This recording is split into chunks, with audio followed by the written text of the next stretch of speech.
मुख्यमंत्री वचनलाल शर्मा पंजाब दौरे पर पहुंचे, जहां उन्होंने लोकसभा चुनाव प्रचार के तहत फिरोजपुर लोकसभा प्रत्याशी राणा गुरमीत सिंह सोढ़ी के समर्थन में पंजाब के बलुआना में जनसभा को संबोधित किया। जहां उन्होंने कहा कि साल 2014 से पहले देश को भ्रष्टाचार, आतंकवादी घटनाएं और घोटालों का आए दिन सामना करना पड़ता था। जनता का राजनीतिक लोगों से विश्वास उठ गया था, लेकिन मोदी जी के प्रधानमंत्री बनने के बाद देश में परिस्थितियां बदली और देश विकास के पथ पर अग्रसर होता चला गया। मुख्यमंत्री वचनलाल शर्मा ने कहा कि आम आदमी पार्टी भ्रष्टाचार में डूबी हुई पार्टी है। उन्होंने कहा कि देश में पिछले 70 सालों में सबसे ज्यादा राज करने वाली कांग्रेस ने भी भ्रष्टाचार, जातिवाद, परिवारवाद और तुष्टीकरण के अलावा कुछ नहीं किया। पंजाब की जनता बीजेपी के पक्ष में वोट डालकर इन सबको जवाब देगी। उन्होंने कहा कि मोदी ने गरीब कल्याण, सीमा सुरक्षा, देश का विकास करने के लिए महत्वपूर्ण कदम उठाए। वो विश्व में देश का गौरव बढ़ाने की दिशा में लगातार काम कर रहे हैं।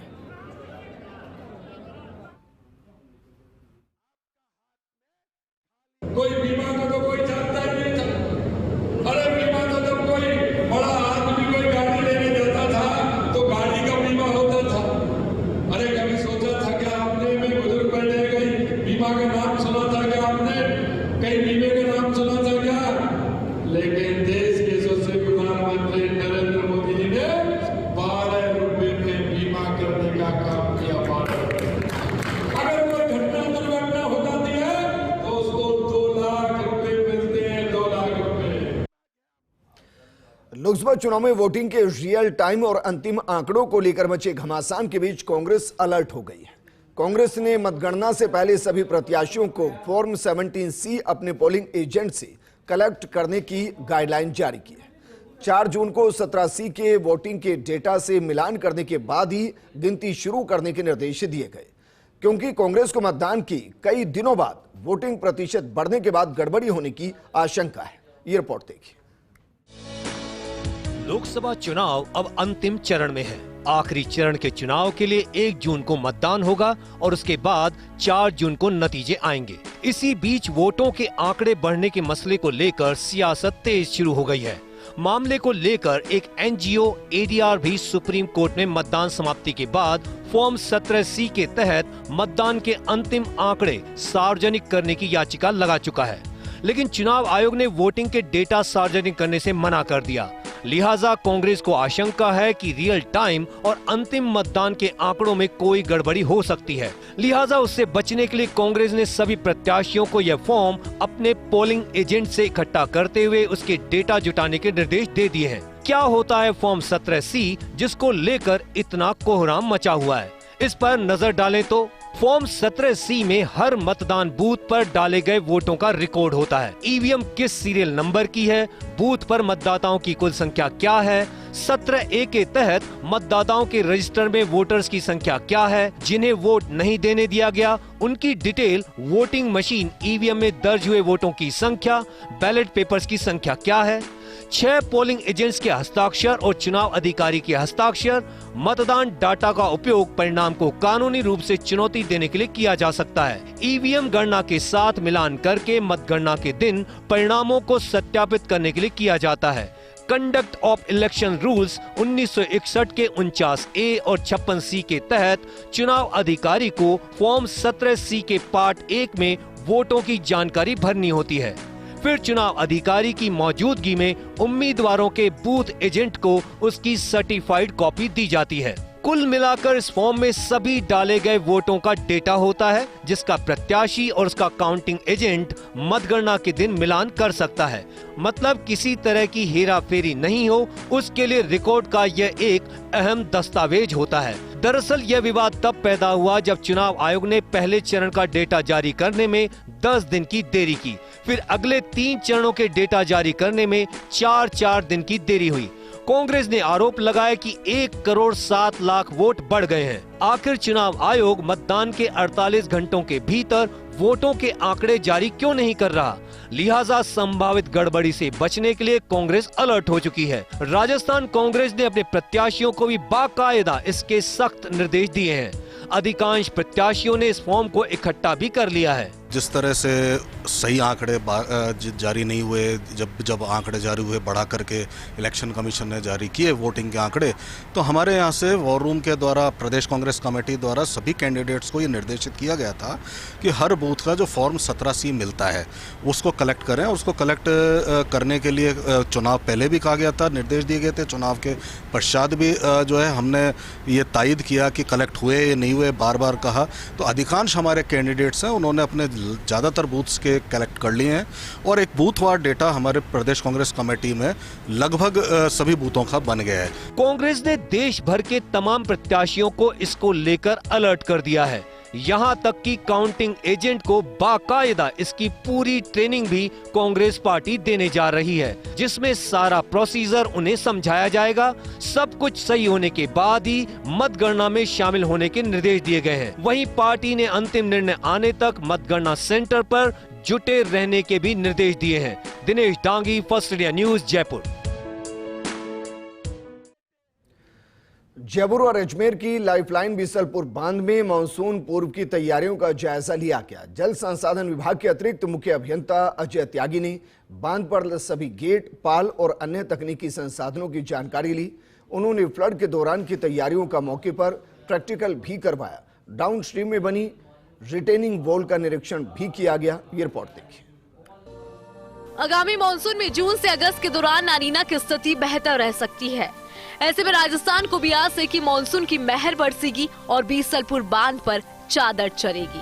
इसको देखते हुए चाक चौबंद व्यवस्था की जा रही है।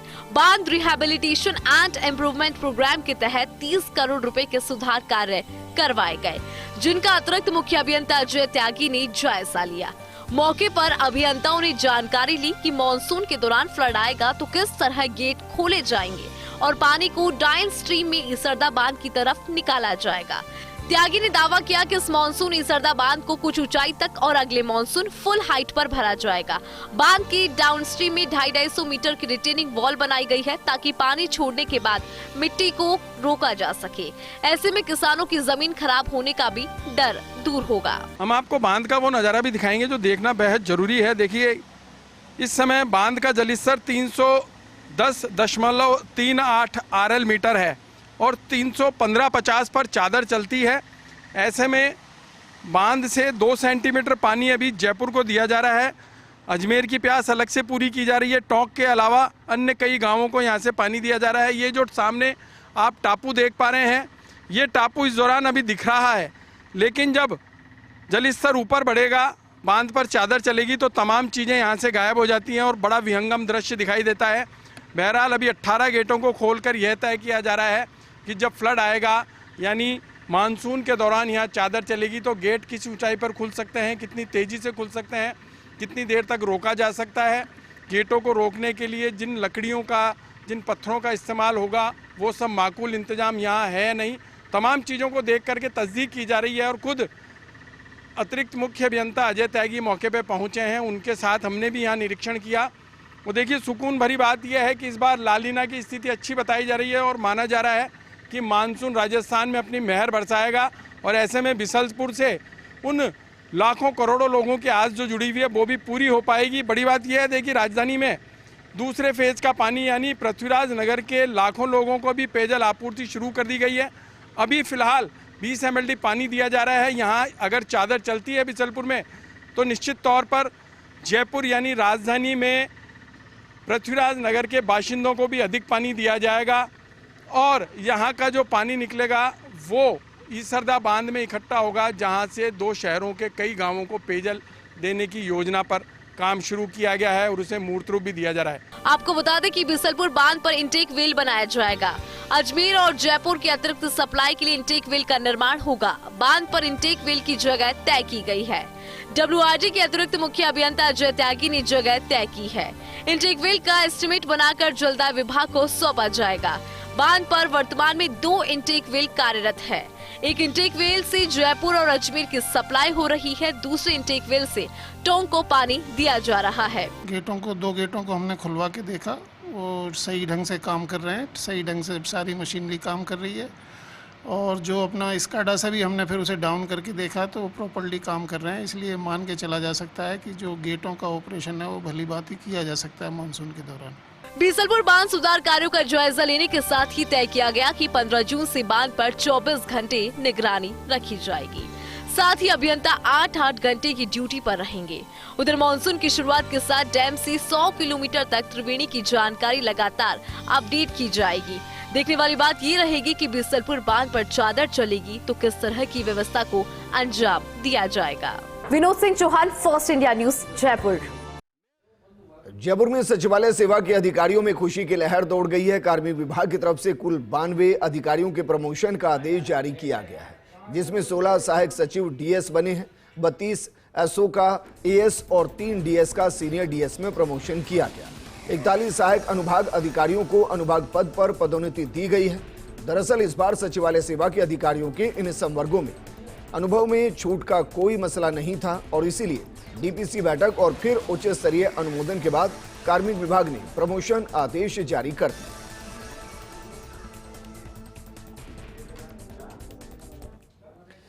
खबर बीकानेर से है, जहां खेलेगा बीकानेर तो बढ़ेगा बीकानेर कार्यक्रम का आयोजन किया गया। ब्रह्म बगीचा में स्थित सभागार में हुआ कार्यक्रम और कार्यक्रम में खेलेगा बीकानेर तो बढ़ेगा बीकानेर का थीम सॉन्ग लॉन्च किया गया। इस दौरान महानिरीक्षक पुलिस बीकानेर रेंज ओम प्रकाश ने कहा कि खेलों की नगरी बीकानेर पूरे देश में अपना विशेष स्थान रखती है। यहाँ के खिलाड़ियों ने अंतर्राष्ट्रीय फलक पर अपनी श्रेष्ठता को साबित किया है। समारोह में महाराजा गंगा सिंह विश्वविद्यालय के कुलपति आचार्य मनोज दीक्षित, स्पोर्ट्स फेस्ट के अनिल जोशी भी मौजूद हैं। कोटा की संभागीय आयुक्त उर्मिला राजौरिया शहर के दौरे पर रही, जहां उन्होंने दादाबाड़ी पुलिस थाने का निरीक्षण किया। निरीक्षण के दौरान विभिन्न कार्य व्यवस्थाओं का जायजा लिया और विभिन्न दस्तावेजों की जांच का जरूरी निर्देश दिए। इस दौरान अधिकारी और स्टाफ से स्वागत कक्ष और शिकायत दर्ज करने की प्रक्रिया पूछी और कोचिंग संस्थानों की जानकारी लेते हुए कोचिंग विद्यार्थियों के दृष्टिगत स्थितियों पर निगरानी रखने के निर्देश दिए। दर्ज प्रकरण, निस्तारण, लंबित प्रकरण की जानकारी ली गई निरीक्षण के दौरान। पूर्व मुख्यमंत्री अशोक गहलोत के बयान पर बीजेपी नेताओं ने पलटवार किया है। बीजेपी नेता रिचपाल मिर्धा, महेंद्रजीत सिंह मालविया, गोपाल सिंह इडवा और पंडित सुरेश मिश्रा ने गहलोत पर जमकर पलटवार किया। बीजेपी नेता रिचपाल मिर्धा ने कहा कि कांग्रेस राज में कांग्रेसी नेताओं तक के काम नहीं होते थे। कांग्रेसी नेताओं ने अपना मान सम्मान बचाने के लिए कांग्रेस पार्टी छोड़ी और बीजेपी का दामन थामा। इसके लिए जिम्मेदार अशोक गहलोत ही है। आपको 4 जून से पहले ही जितनी बयानबाजी करनी है कर लो, उसके बाद कोई मौका नहीं मिलेगा।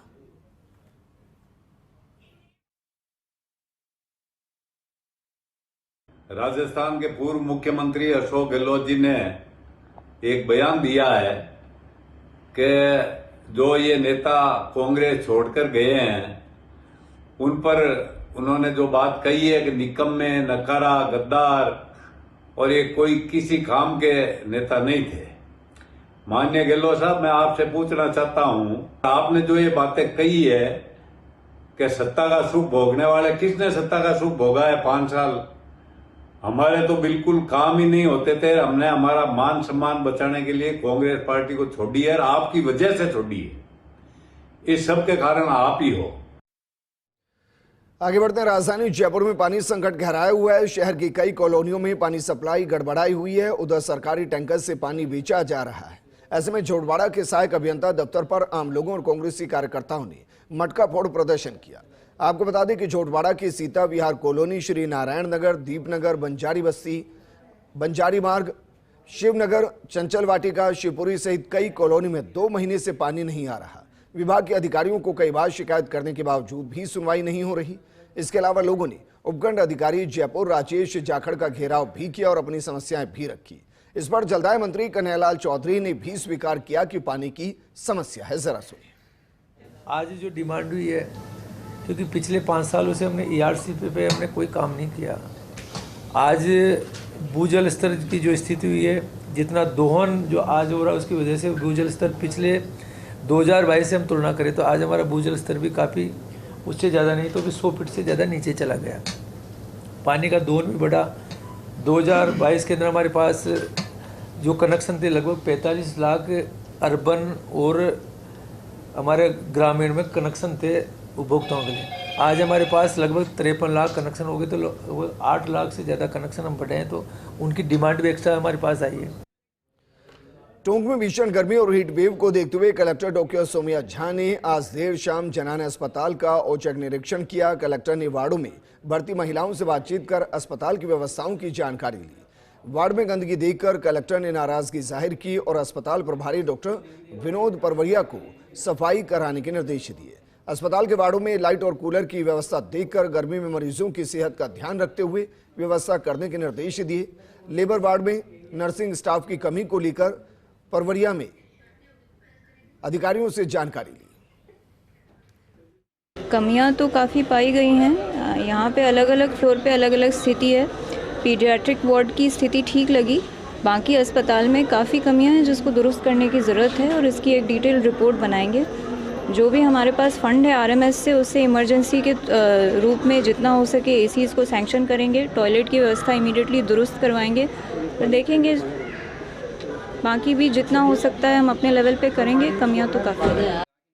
स्वागत है। हाईकोर्ट ने गर्भवती हुई दुष्कर्म पीड़िता को अनुमति दी है। हाईकोर्ट ने 28 सप्ताह के भ्रूण के गर्भपात की अनुमति दी। जयपुर के महिला चिकित्सालय को दिए गए हैं आदेश। मंगलवार को ही गर्भपात करने के आदेश दिए गए हैं। भ्रूण के जीवित होने पर उसकी उचित देखरेख के आदेश भी दिए गए हैं। राज्य विधिक सेवा प्राधिकरण को उचित सहायता करने के आदेश दिए गए। जस्टिस सुदेश बंसल की एकल पीठ ने आदेश दिए। 20 वर्षीय दुष्कर्म पीड़िता की याचिका पर आदेश दिया। प्रदेश में गर्मी का टॉर्चर जारी और इसी को लेकर चिकित्सा मंत्री गजेंद्र सिंह खीमसर ने प्रदेश में आमजन को हीटवेव से राहत देने के लिए चिकित्सा संस्थानों में बेहतर प्रबंधन सुनिश्चित करने के निर्देश दिए। ये रिपोर्ट देखिए। प्रदेश में हीटवेव और मौसमी बीमारियों के प्रबंधन को लेकर स्वास्थ्य भवन में चिकित्सा मंत्री गजेंद्र सिंह ने उच्च स्तरीय समीक्षा बैठक की। समीक्षा बैठक में सभी संयुक्त निदेशकों ने अपने अपने अधीन जिलों में हीटवेव प्रबंधन को लेकर की गई तैयारियों और गतिविधियों के बारे में विस्तार से जानकारी दी। बैठक में चिकित्सा मंत्री गजेंद्र सिंह खीमसर ने कहा कि विभाग का प्रयास है कि लू और तापघात से किसी व्यक्ति को तकलीफ न हो और पीड़ित रोगियों को तत्काल बेहतर उपचार उपलब्ध हो। उन्होंने राज्य स्तर से लेकर खंड स्तर तक अधिकारियों को फील्ड में जाकर हीटवेव प्रबंधन की सघन मॉनिटरिंग करने के निर्देश दिए। जहां भी कूलर, पंखे, एसी, वाटर कूलर आदि सुविधाओं की और आवश्यकता है, वहां तत्काल प्रभाव से RMRS फंड के माध्यम से ये सुविधाएं तत्काल उपलब्ध करवाने के निर्देश दिए गए। हमारे डॉक्टर्स वगैरह सबको, कर्मचारियों को कह दिया कि किसी को छुट्टी नहीं दी जाए। जो छुट्टी पे उनको बुला लिया जाए। जब तक ये हमें आशा है, मेट्रोलॉजिकल डिपार्टमेंट जो है वो हमें ये भविष्यवाणी कर रहा है कि अगले 2-3 दिन तक हीट वेव रहेगी और उसके बाद में टेम्परेचर नीचे आएंगे। चिकित्सा मंत्री ने मुख्यालय से अधिकारियों को फील्ड में जाकर चिकित्सा संस्थानों का सघन निरीक्षण करने के निर्देश दिए। साथ ही जिला एवं खंड स्तर के अधिकारियों को भी अपनी परिधि में आने वाले चिकित्सा संस्थानों का नियमित निरीक्षण कर माकूल व्यवस्थाएं सुनिश्चित करने को कहा। उन्होंने कहा कि हीटवेव प्रबंधन को लेकर जो कमियां सामने आई उन्हें तत्काल प्रभाव से दूर करें। किसी भी तरह की लापरवाही बर्दाश्त नहीं की जाएगी।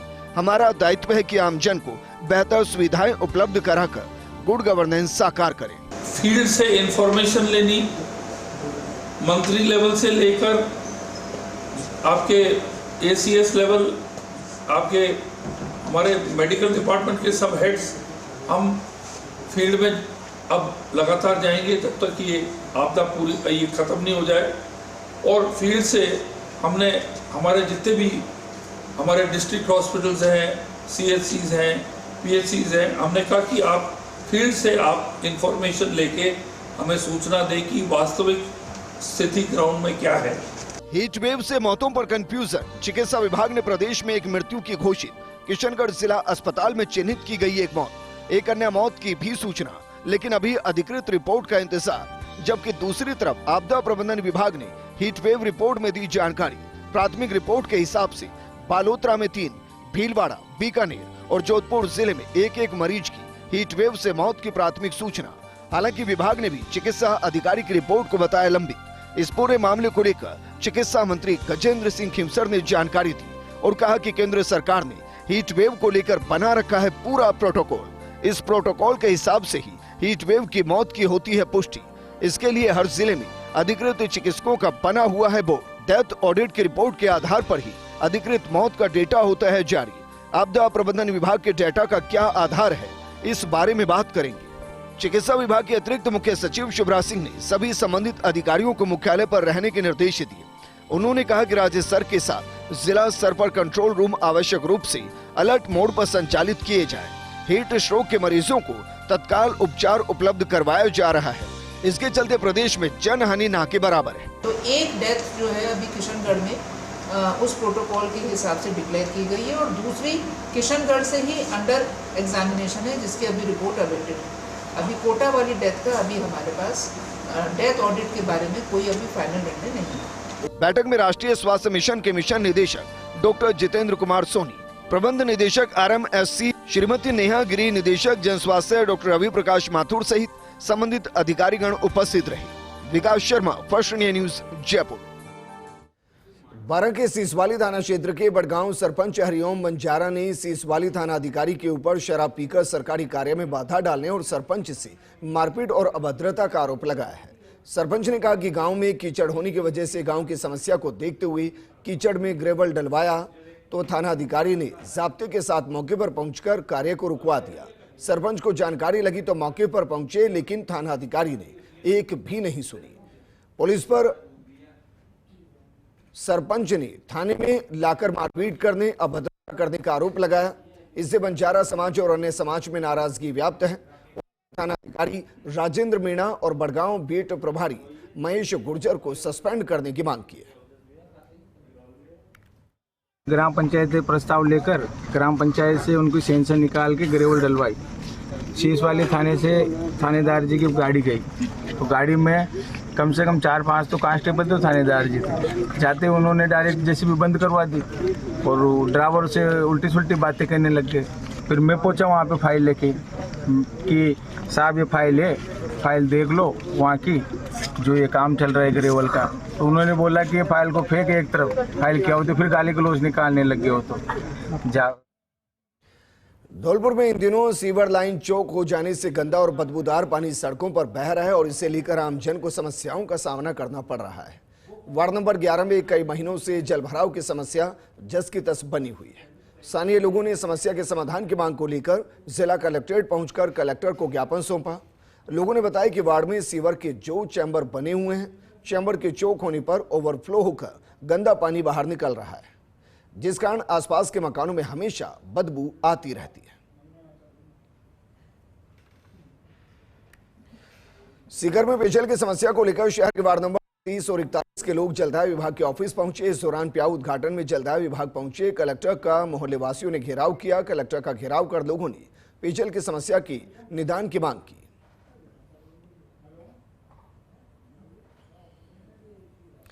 और बात करते हैं हनुमानगढ़ के रावतसर में नशे की ओवरडोज से 2 युवकों की मौत के मामले की, जिसको लेकर सर्व समाज ने नशे के खिलाफ लामबंद होकर उपखंड कार्यालय पर धरना दिया। इस दौरान अलग अलग संगठनों के लोग धरना प्रदर्शन में पहुंचे और एसडीएम संजय कुमार को ज्ञापन सौंपकर शहर में बिक रहे नशे के कारोबार को बंद करने की मांग की।